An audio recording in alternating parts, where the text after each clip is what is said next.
Hi, നമസ്കാരം.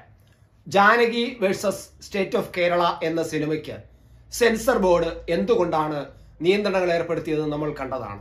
പക്ഷേ നമ്മൾ ഈ ചിത്രം റിലീസ് ആവുന്നതിന് മുമ്പ് നമ്മൾ അറിഞ്ഞ കാര്യങ്ങളല്ല സിനിമ കാണുമ്പോൾ നമുക്ക് ബോധ്യമാകുന്നത്. എന്തുകൊണ്ടാണ് ഈ സിനിമയ്ക്ക് സെൻസർ ബോർഡ് നിയന്ത്രണം ഏർപ്പെടുത്തിയതെന്നും സെൻസർ ബോർഡിനകത്തുള്ളവരുടെ രാഷ്ട്രീയ ചിന്തകൾ എന്താണെന്നും ഈ സെൻസർ ബോർഡിനെ കുറിച്ച് ആരോപിക്കപ്പെട്ട രാഷ്ട്രീയ ലൈനുകളാണോ അതോ മറ്റ് ഒരു രാഷ്ട്രീയ ലൈനാണോ, കേരള രാഷ്ട്രീയത്തോട് ചേർന്ന് നിൽക്കുന്ന രാഷ്ട്രീയ ലൈനാണോ ഈ സെൻസർ ബോർഡിനെ സ്വാധീനിച്ചത്, പ്രവർത്തിപ്പിച്ചത്, ഈ ജാനകി എന്ന സിനിമയെ ഇത്തരത്തിൽ നിയന്ത്രണങ്ങൾ ഏർപ്പെടുത്താൻ ശ്രമിച്ചത് എന്നത് സിനിമ തന്നെ വ്യക്തമാക്കുന്നു. സിനിമ കാണുമ്പോൾ നമുക്ക് വ്യക്തമാണ് അതിനകത്തുള്ള രാഷ്ട്രീയം എന്താണെന്നും അത് എന്തുകൊണ്ടാണ് ഈ ഒരു നിയന്ത്രണം, ഇങ്ങനെ ഒരു സിനിമ പുറത്തു വന്നാൽ ആർക്കാണ് ദോഷമെന്നും അത് ദേശീയ രാഷ്ട്രീയം കൈകാര്യം ചെയ്യുന്നവർക്കാണോ അതോ കേരള രാഷ്ട്രീയം കൈകാര്യം ചെയ്യുന്നവർക്കാണോ ഈ സിനിമ കൊണ്ട് ബുദ്ധിമുട്ടുണ്ടാകുന്നതെന്ന് സിനിമ തന്നെ വ്യക്തമാക്കുന്നുണ്ട്.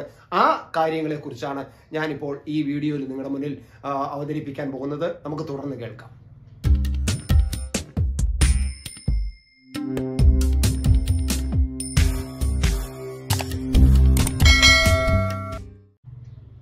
Janaki versus state of Kerala എന്ന പേര് കേൾക്കുമ്പോൾ തന്നെ നമുക്കറിയാം, ഒരു ഭാഗത്ത് കേരള സ്റ്റേറ്റ് നിൽക്കുന്നു, മറുഭാഗത്ത് ജാനകി എന്ന ഒരു കഥാപാത്രം നിൽക്കുന്നു. അപ്പോ സ്റ്റേറ്റ് ഓഫ് കേരളയും ജാനകി എന്ന കഥാപാത്രവും തമ്മിലുള്ള ഒരു നിയമപരമായ യുദ്ധമാണ് ഈ സിനിമയ്ക്ക് ഉള്ളിൽ ഉണ്ടാകുന്നത് എന്ന ഒരു പൊതുബോധം തന്നെയാണ് നമ്മൾ സിനിമ കാണുന്നതിന് മുമ്പേയും പോസ്റ്ററുകൾ പുറത്തു വരുമ്പോഴും നമുക്ക് മനസ്സിലാകുന്നത്. എന്നാൽ ഈ സെൻസർ ബോർഡിന്റെ ഇടപെടൽ വന്നപ്പോൾ സെൻസർ ബോർഡ് ജാനകി എന്ന പേര് മാറ്റണമെന്നും ആ ജാനകി എന്നുള്ള പേര് മതവികാരത്തെ വ്രണപ്പെടുത്തുന്നതാണെന്നും അതുകൊണ്ട് മാറ്റണമെന്നുള്ള നിർദ്ദേശം വന്നപ്പോൾ നമ്മുടെ നാട്ടിലെ പൊതുവികാരം അതങ്ങ് മാറി.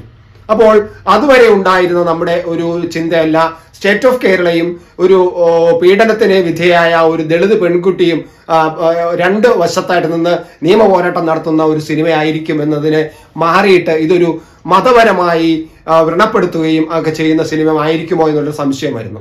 അങ്ങനെ ഒരു ഒരു ഒരു ഒരു ഡൈവേർഷൻ ഉണ്ടാക്കി എടുത്തതാണോ എന്നതാണ് ഇതിനകത്ത് സംശയം. എന്തായാലും ഈ സിനിമ യഥാർത്ഥത്തിൽ ഈ പുറത്തു വരുമ്പോൾ സിനിമയിൽ പറഞ്ഞു വരുന്ന ചില കാര്യങ്ങൾ, സാധാരണ ഒരു പീഡനത്തിന് വിധേയായ ഒരു IT പെൺകുട്ടി നിയമ പോരാട്ടം നടത്തുന്നത് തന്നെയാണ് ഇതിനകത്തുള്ള വിഷയം എന്നത് യാഥാർത്ഥ്യം തന്നെയാണ്. പക്ഷേ അതിനകത്ത് ചില കാര്യങ്ങൾ, സുരേഷ് ഗോപിയുടെ കഥാപാത്രം, അതായത് പിന്നെ പ്രധാനപ്പെട്ട ഒരു വക്കീലായിട്ട് രംഗത്ത് വരുന്ന ആ കഥാപാത്രം പറയുന്ന ചില ഡയലോഗുകളുണ്ട്. മാത്രമല്ല ഇതിനകത്ത് ഓരോ സ്ഥലത്തും ഡയലോഗുകൾ മാത്രമല്ല, ഇപ്പോ കേരള നമ്പർ 1 ആണോ, ഇതാണോ പോലീസ്, ഇങ്ങനെ ഒരു പോലീസ് കൊണ്ടാമോ, ഈ പോലീസിനെ നിയന്ത്രിക്കുന്ന ആഭ്യന്തര വകുപ്പ് കൈകാര്യം ചെയ്യുന്ന മുഖ്യമന്ത്രി തന്നെ ഇതിന് മറുപടി പറയണം, മുഖ്യമന്ത്രി രാജിവെച്ച് പോകണമെന്നൊക്കെ പ്രതിപക്ഷ നേതാവ്, നമ്മുടെ യഥാർത്ഥ പ്രതിപക്ഷ നേതാവ് പറയുന്ന അതേ ഡയലോഗുകൾ ഈ ചിത്രത്തിനും പറയപ്പെടുന്നുണ്ട്. മാത്രമല്ല ഈ ഒരു ഭാഗത്ത് മുഖ്യമന്ത്രി പിണറായി വിജയന്റെ രൂപമുള്ള ഒരു കഥാപാത്രത്തെ നമ്മൾ കാണിക്കുന്നുണ്ട്. പക്ഷെ പെട്ടെന്ന് അത് ഒരുപാട് കാണിക്കാതെ മിന്നിമറയുന്നതാണ് നമ്മൾ കാണുന്നത്. അപ്പൊ ഇങ്ങനെ മാത്രമേ ഇനിയും പറയുന്നുണ്ട്, ഈ മഞ്ഞക്കുറ്റികൾ നെഞ്ചത്ത് കൊണ്ടുവച്ചത്, അതായത് കേരളയിലെ വിഷയവുമായിട്ട് ബന്ധപ്പെട്ടുള്ള നമ്മൾ അപ്പോഴും ഓർമ്മ വരുന്നത്, ചിത്രം കണ്ടുകൊണ്ടിരിക്കുന്ന ഓർമ്മ വരുന്നത്, മഞ്ഞക്കുറ്റികൾ നെഞ്ചത്ത് കൊണ്ടുവന്ന് വെക്കുന്നതല്ല വികസനം എന്ന് പറയുന്ന ചില ഡയലോഗുകൾ ഈ സുരേഷ് ഗോപിയുടെ 5 ഡയലോഗുകളിൽ ഉൾപ്പെടുന്നുണ്ട്. അപ്പൊ ഇങ്ങനെയുള്ള ധാരാളം ഡയലോഗുകളും ധാരാളം സീക്വൻസുകളും ഒക്കെ ഈ സിനിമയിൽ ഉണ്ടായിരുന്നിരിക്കാം. അപ്പൊ അതുകൊണ്ടായിരിക്കാം ഒരുപക്ഷെ ഈ സിനിമയ്ക്ക് ഒരു കത്രിക വെക്കണം, ഈ സിനിമ പുറത്തു വരരുതെന്ന് ചിലർ മോഹിച്ചത്. അതിന് സെൻസർ ബോർഡിനെ ഒരു പഴിചാരാനും സെൻസർ ബോർഡിനെ മണ്ടയിൽ കൊണ്ടുവയ്ക്കാനും, സെൻസർ ബോർഡ് എന്ന് പറയുന്ന സെൻട്രൽ ഗവൺമെന്റ് നിയന്ത്രണത്തിലുള്ള ഒരു സ്ഥാപനമാണെന്നും അവിടെ സ്റ്റേറ്റ് രാഷ്ട്രീയം കൈകാര്യം ചെയ്തിരിക്കുന്ന യാതൊരു നിയന്ത്രണവും ഇല്ല എന്നും ഇത് ഞങ്ങളൊന്നും തൊട്ടിട്ടില്ല, തൊടാത്തതാണെന്നും ഒക്കെയുള്ള ഒരു പരിവേഷം ഉണ്ടാക്കിക്കൊണ്ട് ഇത് ഒരു രാഷ്ട്രീയ കളി നമ്മൾ കാണുന്ന, നമ്മൾ നേരിട്ട് കാണുന്ന ലോകമല്ല പൊളിറ്റിക്സിന്റെ മുന്നിലുള്ളത്. മറ്റൊരു ലോകമുണ്ട്, മറ്റൊരു ഇടനാഴികളുണ്ട്.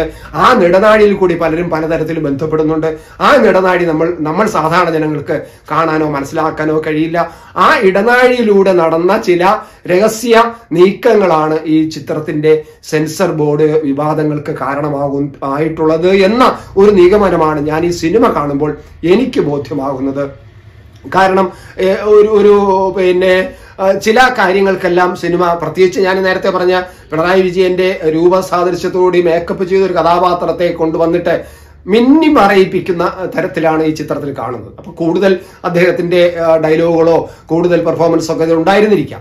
അപ്പൊ അങ്ങനെ നോക്കുമ്പോൾ സ്വാഭാവികമായിട്ടും അങ്ങനെ ആ മേഖലയിൽ നിന്നുള്ള സമ്മർദ്ദം തന്നെയായിരിക്കാം കേരളത്തിലെ പിന്നെ സെൻസർ ബോർഡുകാരെ നിയന്ത്രിച്ചത് എന്നത് ഒരു ഒരു ഒരു ഒരു സത്യമായിട്ട് തന്നെ എനിക്ക് തോന്നുന്നു. ഞാനിതുവരെയുള്ള വിലയിരുത്തലുകളിൽ നമുക്ക് മനസ്സിലാവുന്നത് ഈ സെൻസർ ബോർഡിന്റെ കാര്യങ്ങളെ കുറിച്ച് നമ്മുടെ മുന്നിൽ സംവിധായകൻ പറഞ്ഞത് ഒക്കെ മാത്രമല്ല യാഥാർത്ഥ്യം. സംവിധായകനും ഈ സെൻസർ ബോർഡിലെ മറ്റു പല അംഗങ്ങളും തമ്മിൽ ഞാൻ ഈ നേരത്തെ പറഞ്ഞ രഹസ്യ ഇടനാഴികളിൽ മറ്റു പല കാര്യങ്ങളും സംസാരിച്ചിട്ടുണ്ട്, മറ്റു പല ഒത്തുതീർപ്പുകളും നടത്തിയിട്ടുണ്ട്. സംവിധായകൻ നമ്മുടെ മുന്നിൽ വന്ന് ക്യാമറയുടെ മുന്നിലും പൊതുജനങ്ങളുടെ മുന്നിൽ വന്ന് പറഞ്ഞതിനേക്കാൾ ഉപരി ഒരുപാട് അഡ്ജസ്റ്റ്മെന്റുകൾ അദ്ദേഹം നടത്തി കാണും എന്ന് തന്നെയാണ് ഈ സിനിമ വെളിവാക്കുന്നത്. കാരണം പല സ്ഥലത്തും സിനിമ ജമ്പ് ചെയ്തു പോകുന്നുണ്ട്. ജമ്പിങ് എന്ന് പറയുന്നത് നമുക്ക് പിന്നെ ഉൾക്കൊള്ളാൻ കഴിയാത്ത തരത്തിൽ വളരെ വേഗത്തിലുള്ള ജമ്പിങ് ആണ്. അത് കാണുമ്പോൾ തന്നെ എഡിറ്റർ വളരെ പാടുപെട്ട് എഡിറ്റ് ചെയ്ത് ജമ്പ് ചെയ്ത് സിനിമ പലതും പോകുന്നുണ്ട്. ചിലതെല്ലാം കുഴഞ്ഞു മറിഞ്ഞാണ് നമ്മുടെ മുന്നിൽ കാണിക്കുന്നത്, ഒന്നും വ്യക്തമാകാത്ത തരത്തിൽ. അങ്ങനെ എഡിറ്റർക്കും സംവിധായകനും ഇതെങ്ങനെ ശരിയാക്കിയെടുക്കണം, തങ്ങൾ പറയാൻ പോയ കാര്യങ്ങളെ ഒക്കെ പല നിയന്ത്രണങ്ങളും പലതരത്തിൽ രാഷ്ട്രീയ സമ്മർദ്ദങ്ങൾ വന്നതുകൊണ്ട് തന്നെ അതിനെ എങ്ങനെ പിന്നെ പരിപൂർണമാക്കണമെന്നുള്ളൊരു സംശയമുണ്ടായിരുന്നു എന്ന് വ്യക്തമാണ് ഈ സിനിമ. അതാണ് ഈ സിനിമയിൽ നമ്മൾ കാണുന്നത്. അത് തന്നെയായിരിക്കാം ഈ സെൻസർ വിവാദത്തിന് കാരണമായത് എന്ന് തന്നെയാണ് എന്റെ വിലയിരുത്തൽ. അങ്ങനെ അല്ലെങ്കിൽ എന്റെ ഈ വിലയിരുത്തൽ ശരിയല്ല എന്നുണ്ടെങ്കിൽ യഥാർത്ഥത്തിൽ സിനിമാ പ്രവർത്തകർ ബോധപൂർവം ഉണ്ടാക്കിയ ഒരു വിവാദമായിട്ട് മാത്രമേ നമുക്ക് ഇതിനെ കാണാൻ കഴിയൂ. ഈ ജാനകി എന്നുള്ള പേര് ഒരു തരത്തിലും ഒരു രീതിയിലും സിനിമയിൽ മതവികാരത്തെ വ്രണപ്പെടുത്തുകയോ മതത്തിനെ ബുദ്ധിമുട്ടിക്കുകയോ ആ മതവുമായി ബന്ധപ്പെട്ട് വിശ്വസിക്കുന്നവർക്ക് യാതൊരു പ്രയാസം ഉണ്ടാക്കുന്നതല്ല എന്നതാണ്. അപ്പൊ അങ്ങനെ ഒരു വിഷയം ഉണ്ടാക്കിയെടുത്തിട്ട് ഇതൊരു വിവാദമാക്കി മാറ്റിയത് ഒരുപക്ഷെ ഞാൻ നേരത്തെ പറഞ്ഞ കാര്യങ്ങൾ അല്ലെങ്കിൽ പിന്നെ ഈ രഹസ്യ ഇടനാഴികളിലെ പിന്നെ രഹസ്യ ചർച്ചകളുടെ ഉണ്ടാക്കിയെടുത്ത വിവാദം അല്ലെങ്കിൽ മറ്റൊരു വിവാദം ഇത് ബോധപൂർവം സിനിമാ പ്രവർത്തകർ, സിനിമാ ശില്പികൾ, അതിന്റെ സംവിധായകൻ ഉൾപ്പെടെയുള്ളവർ ചേർന്നുണ്ടാക്കിയതായിരിക്കാം എന്ന് ഒരു കാര്യം. പക്ഷേ അതിനേക്കാൾ ഉപരി എനിക്ക് തോന്നുന്നത് കൂടുതലും മറ്റൊരു രീതിയാണ്. കാരണം കേരളത്തിൽ ഇതൊരു പ്രൊപ്പഗൻഡ സിനിമയായിട്ട് വരാൻ പോകുന്നു എന്നുള്ളൊരു ബോധം കേരള രാഷ്ട്രീയം കൈകാര്യം ചെയ്യുന്നവർക്ക് ബോധമാവുകയും അവരുടെ രഹസ്യമായ പൊളിറ്റിക്കൽ സമ്മർദ്ദം ഈ സെൻസർ ബോർഡ് അംഗങ്ങളിൽ ചെലുത്തപ്പെടുകയും അങ്ങനെ അവരുമായിട്ട് ചേർന്ന് നിൽക്കുന്ന ഈ സെൻട്രൽ ഗവൺമെന്റ്, ഞാൻ നേരത്തെ പറഞ്ഞ സെൻട്രൽ ഗവൺമെന്റിന്റെതാണ് സെൻസർ ബോർഡ് ആണെങ്കിലും അതിൽ വരുന്നവരൊന്നും അങ്ങനെയല്ല. കാരണം പുഴ മുതൽ പുഴ വരെ എന്നുള്ള സിനിമ നമുക്ക് ഓർമ്മയുണ്ട്. ആ സിനിമ സെൻസർ ചെയ്ത് കിട്ടാൻ ആ സംവിധായകനും കിടന്ന് ഓടിയത്, വർഷങ്ങളോളം ഓടിയത്, കോടതിയിൽ പോയത്, അവസാനം അപ്പീൽ കൊടുത്തത്, പല ഭാഗങ്ങളും മുറിച്ചു മാറ്റിയതൊക്കെ നമുക്ക് അനുഭവമാണ്. അപ്പോ ഒരുപക്ഷെ ആ സിനിമ സെൻട്രൽ പിന്നെ ഗവൺമെന്റിന്റെ കീഴിലുള്ള സെൻസർ ബോർഡ് ഒരിക്കലും നിയന്ത്രിക്കാൻ പാടില്ലാത്തതാണ് നമ്മൾ ഈ പറയുന്ന വാദങ്ങളാണെങ്കിൽ. കാരണം സെൻട്രൽ ഗവൺമെന്റിന്റെ ആശയങ്ങൾ, രാഷ്ട്രീയ ആശയങ്ങളോട് ചേർന്ന് നിൽക്കുന്ന ആശയമാണ് ഈ പുഴ മുതൽ പുഴ വരെ എന്ന സിനിമയിൽ ആ സംവിധായകനും അതിന്റെ നിർമ്മാതാക്കളും പറഞ്ഞു വെച്ചത്.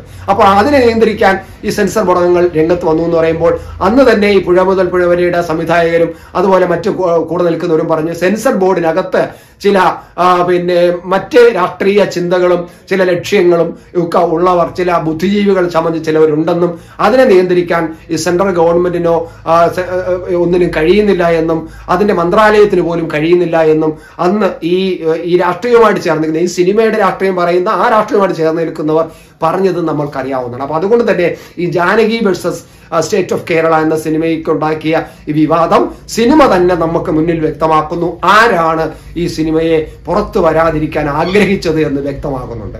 അതാണ് അതിനകത്തുള്ള നമ്മളെ സെൻസർ വിവാദത്തെക്കുറിച്ച് പറയുന്നത്. ഇനി ഞാൻ വളരെ കുറച്ച് സിനിമയെക്കുറിച്ച് പറയാം. സിനിമ എന്ന് പറയുന്നത് നമ്മൾ നേരത്തെ പറഞ്ഞു വളരെ പ്രതീക്ഷയോടുകൂടി ഒരു വലിയ ഒരു സ്റ്റേറ്റും മറ്റൊരു പിന്നെ വ്യക്തിയും ഒരു ഇരയും തമ്മിലുള്ള നിയമ പോരാട്ടമാണെന്നാണ് നമ്മൾ ധരിച്ചു വെച്ചത്. പക്ഷേ അത് തന്നെയാണ് പറഞ്ഞു വെക്കുന്നതെങ്കിലും അതൊന്നും വ്യക്തമായിട്ട് പറഞ്ഞ് മനസ്സിലാക്കാൻ ഈ സിനിമാ പ്രവർത്തകർക്ക് കഴിഞ്ഞിട്ടില്ല. സിനിമാ പ്രവർത്തകർ ഒരുപാട് സമ്മർദ്ദങ്ങൾക്ക് നേരിട്ടിരിക്കുന്നു. സംവിധായകനും ഈ എഡിറ്റർക്കും ഒരുപാട് പണി പിന്നീട് വന്നിരിക്കുന്നു. സുരേഷ് ഗോപി എന്ന കഥാപാത്രം പല സ്ഥലത്തും വളരെ ഗംഭീരമായ അദ്ദേഹത്തിന്റെ പ്രസൻസ് ഗംഭീരമാവുന്നുണ്ട്, അദ്ദേഹത്തിന്റെ പെർഫോമൻസും ഗംഭീരമാവുന്നുണ്ട്. പക്ഷേ അത് ഒരു ശക്തമായ കഥാപാത്രമായിട്ട് കൊണ്ടുവരാൻ കഴിഞ്ഞിട്ടില്ല. ഈ തലക്കെട്ടിൽ കാണിക്കുന്ന പത്രങ്ങളിൽ അദ്ദേഹത്തിനെ ആ വക്കീലിനെ കുറിച്ച് പറയുന്ന തലക്കെട്ടുകളിൽ കാണുന്ന ഒരു ഇമേജ് സിനിമ കാണുമ്പോൾ ഉണ്ടാകുന്നില്ല.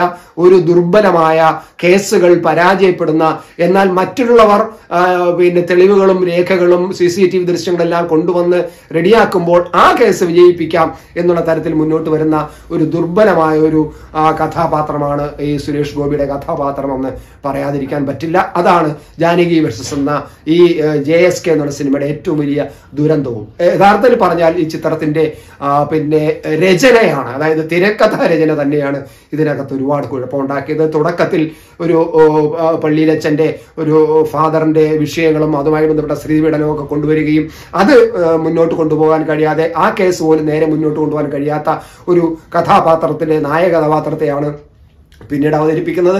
അത് കഴിഞ്ഞ് ഒരു സ്ത്രീ പീഡനത്തിൽപ്പെട്ട ഒരു ബേക്കറി ഉടമകളായ രണ്ടുപേരെ സംരക്ഷിച്ചെടുക്കുന്ന ഒരു കഥാപാത്രമായിട്ടാണ്. അതിനകത്ത് ശരി തന്നെയായിരിക്കും, അവർ അതിനകത്ത് ഉൾപ്പെട്ടില്ല എന്ന് പിന്നീട് കാണിക്കുന്നുണ്ട്. അങ്ങനെ തിരക്കഥ പൊതുവിൽ നമ്മൾ നോക്കുമ്പോൾ സിനിമയ്ക്ക് ഗുണം ചെയ്യുന്ന തരത്തിൽ, അല്ലെങ്കിൽ സിനിമയെ ഈ കഥാപാത്രത്തിന്റെ സുരേഷ് ഗോപിയുടെ കഥാപാത്രത്തിന്റെ ആ വക്കീലിനെ സഹായിക്കുന്ന തരത്തിൽ പിന്നെ മെനഞ്ഞെടുത്തു കൊണ്ടുവന്ന ഒരു സംഗതിയാണെന്ന് പറയാം.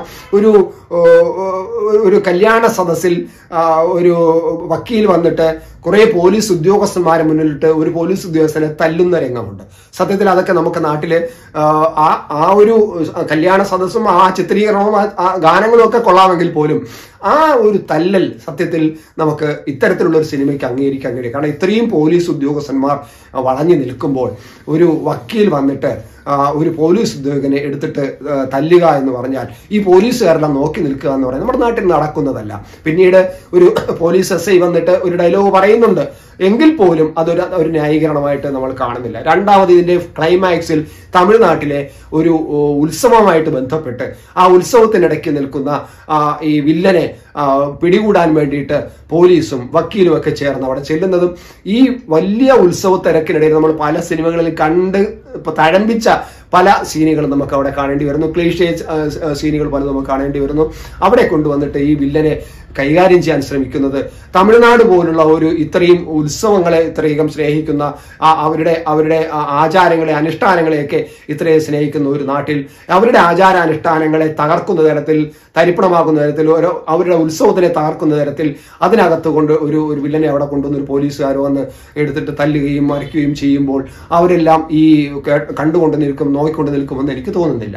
അപ്പൊ അതും ഒരു വിശ്വാസപരമായ ഒരു ലോജിക്കില്ലാത്ത ഒരു സ്റ്റണ്ട് തന്നെയാണ് അവസാനം കൊണ്ടുവന്നത്. കണ്ടുകൊണ്ടിരിക്കാം, നമുക്ക് സിനിമ ഒരുപക്ഷെ 2-2.5 മണിക്കൂർ കണ്ടുകൊണ്ടിരിക്കാം എന്നതല്ലാതെ ഇതിനകത്ത് തിരിച്ചറിഞ്ഞു വരുമ്പോൾ എന്താണ് ഈ സിനിമയ്ക്ക് അവർ പറയാൻ ശ്രമിച്ചത്, എന്താണ് അവർ പറഞ്ഞു വെച്ചിരിക്കുന്നത്, അവർക്കതിനെ വിജയിക്കാൻ കഴിഞ്ഞു എന്ന് ചോദിച്ചാൽ ഇല്ല എന്ന് തന്നെ പറയാം. എങ്കിലും സുരേഷ് ഗോപി എന്ന കഥാപാത്രത്തെ അല്ലെങ്കിൽ സുരേഷ് ഗോപി എന്ന നടന്റെ ഒരു ശക്തമായ ഒരു അവതരണം അദ്ദേഹത്തിന് കഴിയുന്ന തരത്തിൽ, കഥാപാത്രം ദുർബലമാണെങ്കിലും അദ്ദേഹത്തിന്റെ പ്രസൻസ് ഗംഭീരമാവുന്നു. മറ്റു പല കഥാപാത്രങ്ങളും ഈ അനുപമ നാരായണൻ എന്ന് പറയുന്ന അനുപമ പരമേശ്വരൻ എന്ന് പറയുന്ന കുട്ടിയാണ് ജാനകിയായിട്ട് അഭിനയിച്ചത്, തരക്കേടില്ലാത്ത തരത്തിൽ അഭിനയിച്ചിട്ടുണ്ട്. പിന്നെ അതുപോലെ തന്നെ മാധവ് സുരേഷ് അദ്ദേഹത്തിന്റെ മകനാണ്. പിന്നെ ഒരുപാട് പരാതികൾ അദ്ദേഹത്തിനെ കുറിച്ച് പറയുന്നുണ്ടല്ലോ. എനിക്ക് അത്ര മോശമായിട്ട് തോന്നിയില്ല, കുഴപ്പമില്ലാത്ത തരത്തിൽ അദ്ദേഹത്തിന് കുറച്ചുകൂടെ നന്നായിട്ട് പ്രസന്റ് ചെയ്യാമായിരുന്നു. പക്ഷേ എങ്കിൽ പോലും കുഴപ്പമില്ലാത്ത തരത്തിൽ അദ്ദേഹം അത്യാവശ്യ കാര്യങ്ങൾ അദ്ദേഹം പ്രസന്റ് ചെയ്തിട്ടുണ്ടെന്ന് തന്നെയാണ് തോന്നുന്നത്. അത് സുരേഷ് ഗോപിയോടുള്ള ചൊരുക്ക് കൊണ്ട് പലരും അങ്ങനെ അയാളെ ഡീഗ്രേഡ് ചെയ്യാൻ ശ്രമിക്കുന്നതാണെന്നാണ് എനിക്ക് തോന്നുന്നത്. പക്ഷേ അദ്ദേഹം കുറച്ചും കൂടെ ഒരു തുടക്കക്കാരൻ എന്നുള്ള തരത്തിൽ ഇനിയും കൂടുതൽ പല സിനിമകളിലും വന്ന ആളാണ്. തുടക്കക്കാരൻ എന്ന് പറയാൻ പറ്റില്ല, എങ്കിൽ പോലും അദ്ദേഹം കുറച്ചും കൂടെ മാറി വരും എന്നാണ് തോന്നുന്നത്. എന്തായാലും കുഴപ്പമില്ലാത്ത തരത്തിലുള്ള പെർഫോമൻസ് ആണ് നടത്തിയിരിക്കുന്നത്. അങ്ങനെ ഓരോരുത്തരുടെയും ശ്രുതി രാമേന്ദ്രൻ അവസാനം വന്ന ഒരു വക്കീലായിട്ട് വരുന്ന പെർഫോമൻസ് വളരെ ഗംഭീരമാണ്. ഒരു ഗർഭിണിയായിട്ട് കോടതിയിൽ എങ്ങനെ പ്രസന്റ് ചെയ്യാൻ പറ്റും, ഒരു പൂർണ്ണ ഗർഭിണിക്ക് എങ്ങനെ വന്ന് വാദങ്ങൾ നടത്താൻ പറ്റും, അവരുടെ ചലനങ്ങൾ, അവരുടെ ബോഡി ലാംഗ്വേജ് എല്ലാം വളരെ മനോഹരമായിട്ട്, ഡയലോഗ് പ്രസന്റേഷൻ എല്ലാം മനോഹരമായിട്ട് തന്നെ അവതരിപ്പിച്ചിട്ടുണ്ട്. അങ്ങനെ പൊതുവിൽ ഈ സിനിമ നമ്മൾ പ്രതീക്ഷിച്ചതുപോലെ ഉയർന്നില്ലെങ്കിൽ പോലും ഒരു വഴവഴമ്പൻ, അതായത് എല്ലാം കൂടെ കുഴച്ചു മറിച്ച് എന്തൊക്കെയോ കാണിക്കാൻ വിചാരിച്ചു, എന്തൊക്കെയോ പറയാൻ വിചാരിച്ചു, പക്ഷെ എല്ലാം പറയാൻ പറ്റാതെ ആയിപ്പോയി, എവിടെയൊക്കെയോ മുറിഞ്ഞുപോയി, എവിടെയൊക്കെ ചാടിപ്പോയി, അങ്ങനെ ചില പ്രശ്നങ്ങൾ ഉണ്ടെങ്കിൽ പോലും നമ്മൾ തിയേറ്ററിൽ ഇരിക്കുന്ന സമയത്ത് നമുക്ക് ബോറടിക്കുന്നില്ല, മുഷിക്കുന്നില്ല. കണ്ടുകൊണ്ടിരിക്കാം. നിങ്ങൾ കാണുക, നിങ്ങൾ വിലയിരുത്തുക.